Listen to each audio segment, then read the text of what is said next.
Hi, I'm Elizabeth Solomon.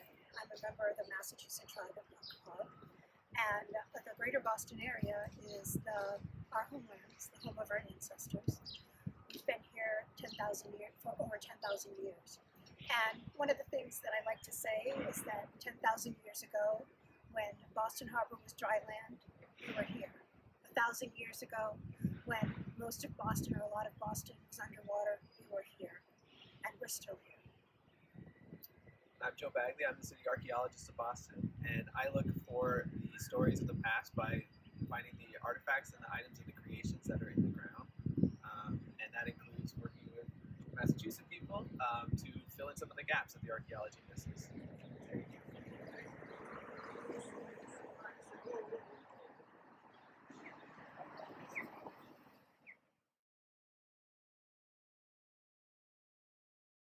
We're here in what is now known as Boston Common.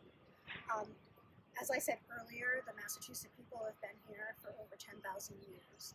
And actually, this is an area where, if you look over in this direction, um, where the water line originally would have been, Boston Harbor. So everything you're seeing back of us actually was underwater. And one of the more interesting features that when the Boston um, subway was being built, the Green Line, the workers uncovered a ancient fish pier, and there are actually parts of it that are shown in the Boylston Station, just up the way a little bit. And a fish weir would be where we would build a large, very curvy structure that had upright sticks or posts in the ground, and interwoven between them would be flexible branches. And when the tide would come in, the fish would come in with it, and then when the tide went out, of course, it was very easy to gather the fish at that. And Jody, you want to talk a little bit about some of the things that you found out about the fish weir? Sure, yeah. So one of the things that I think was really shocking about it was just how old it is. It was found, the first time it was encountered was after it was buried was in the early 1900s, and that became one of the first times that we scientifically tested wood for its age, and that revealed that the fish weirs were here at least 3,000 to 5,000 years ago.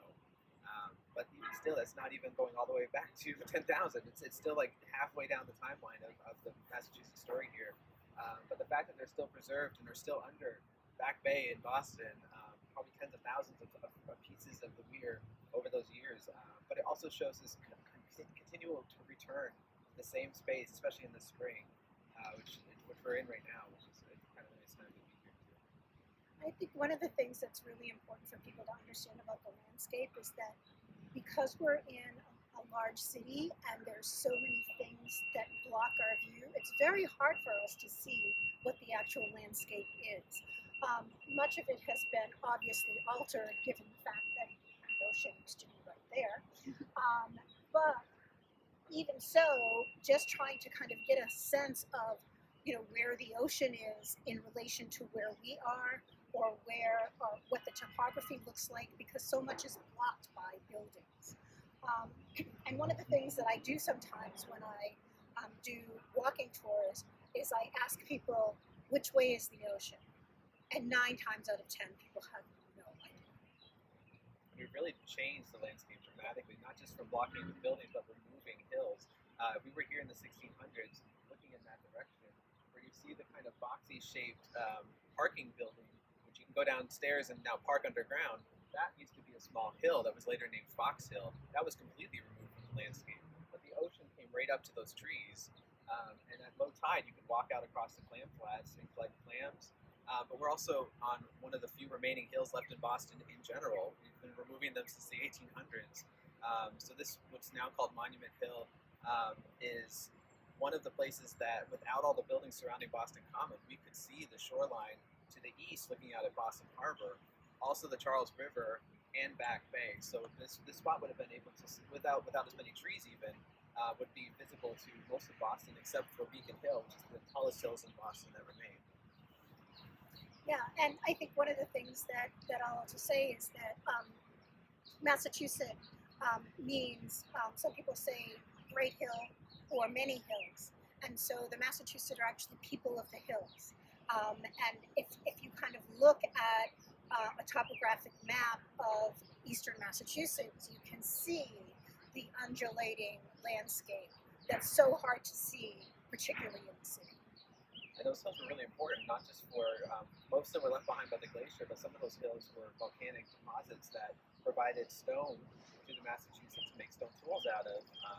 Boston has one of the largest concentrations of inherently usable rocks in the ground that you can make stone tools out of. So this area would have been a place for thousands of years to collect stones to make everything from stone tools to well, mostly stone tools, but it would have been one of the few places in Massachusetts to be able to do that. Yeah, and that also set up trading networks. And so, you will find stone from this area of Massachusetts in many places, primarily, I think, in the eastern United States, but there were trade routes that were established basically from, among other things, to actually trade stone to other tribes. And we see other stones even coming into the area as well. So we're seeing a lot of movement of people and ideas and materials. Thousands of years ago, Boston was not an island of people or an island of stories. It was a crossroads that was happening here as well, of ideas and I don't know where I was going with that. Yeah, well, and so I mean, I think that's one of the things, the colonial Bostonians, they talked about this being a city on the hill. But it's always been a place on the hills, and it also has always been a cosmopolitan place, a place where people come together. So even though we kind of look at that in terms of something that happened as a result of the colonialism that happened here, in terms of the English colonists coming and occupying this place, there's a long history that's came much before the colonists even came here, and actually that they built it. And if you look at a timeline of the people history of Boston, and if we go back 10,000 years, if we got a 100-foot long timeline, the 1630 appears in the last 3 feet of that timeline.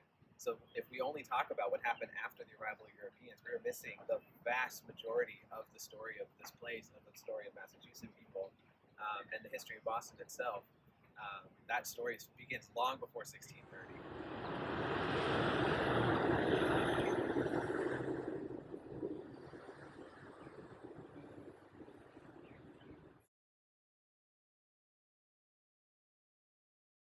As an archaeologist, I look at Boston Common as one of the few places left in downtown Boston, at least, where the landscape has remained relatively unchanged. There's a lot of changes that have happened, but fundamentally we don't have the development, we don't have the massive transformations of land that we see throughout the city of Boston today. What that means is that in the ground still, throughout the Common, are places where the Massachusetts story still has stuff left in the ground that helps tell that story. We have at least 2 places in the Boston Common where we've done archaeological surveys for the lighting project that you can see on the light poles around me. Back in the 1980s, that identified places where Massachusetts people were collecting shells, clam shells from Back Bay just behind me, eating their food, and then leaving behind the shells from the clams that they were eating and other artifacts like stone tools, pottery. But we've only found 2 areas in the Common where that is intact. But the problem with any place in an urban area, especially, is even though this is one of the most intact places, there's many places that could have had many other things in the ground, and basically Native people have been using this landscape continuously, so it doesn't always tell us a complete story of the artifacts. We can only get just the information from the pottery and the stones and the shells, and that's not a complete story. Yeah, and I think that's one of the things I like about the relationship I have with you, Joe, is it's a lot of consultation going back and forth, really talking about how we might have used a particular implement or what the cultural context might be. And one of the things that tends to happen is that if there's not cultural consultation, then archaeologists, they don't do it as much anymore, but what used to happen back in when I was studying archaeology as a college student many years ago is that archaeologists, who were primarily white men, would make up stories based on solely what of times like solely on the stone tools that were left behind and make up stories about an entire culture based on what they were seeing in the ground. And, to kind of go back to what we were talking about in terms of the movement of stone back and forth, that you can kind of, there might be some evidence about that, but that doesn't really talk about what the relationships might have been or how those things might have happened. So those types of things, absent cultural consultation, really become fiction. So imagine if you're at your home and you invited somebody into your house and you said, I want you to tell me everything you know about me, but you're only allowed to look in my cabinets and see my dishes and my forks and knives. Now recreate a story about my life. That's essentially what archaeologists are doing. So it's a very, very, very, very small, narrow piece of that story. It can contribute information, but it's got a fundamental limit to what that story can be told and how to even interpret that. And that's where the consultation and then oral history as well is incredibly important. And so that's a thing that now there's beginning to be much more collaboration between archaeologists and Native people. There are more Native people who are actually studying archaeology and doing archaeology with their own people and other peoples. So really we're starting to get a much more complete picture, and it's a much more how do I want to say, holistic way of looking at cultures, and also realizing that there is continuity between the past and the present. So a lot of times when people talk about Native people and archaeology, there's the sense that we only existed in the past, and we are still here, and we may not have everything from our past culture, but we do still have much.